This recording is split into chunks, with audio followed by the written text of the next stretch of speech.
Uber has been on a tear worldwide. The 5-year-old ride-sharing service is valued at $41 billion. Using the Uber app allows you to find available drivers who use their own cars to take you to your destination for a fee. But who are the people who drive for Uber exactly?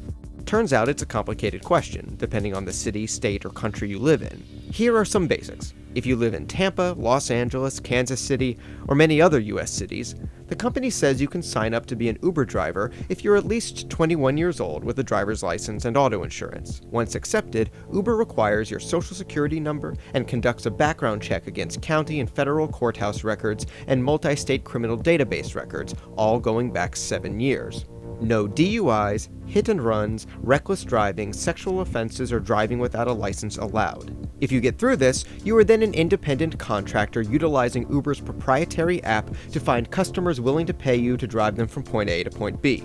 This baseline model, where drivers don't need a commercial license, is one of the options Uber uses in big cities like San Francisco and Los Angeles. But here's where it gets more complicated. San Francisco and Los Angeles on Tuesday filed a civil consumer protection suit against Uber, accusing the company of making false or misleading statements to consumers regarding background checks, fees, and more.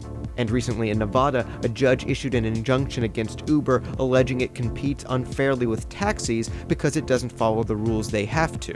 In a city like New York, if you want to be an Uber driver, you have to get licensed by the New York Taxi and Limousine Commission and go through their screening process and licensing processes, and even get special license plates. There are similar regulations to follow in London, where your car must be inspected by the city, and you need a private hire license before even applying to work for Uber. Add more cities and more countries, each with their own local regulations and license requirements, and Uber's attempt at global growth gets trickier. India recently banned Uber from operating in Delhi after a female passenger said she was raped by an Uber driver.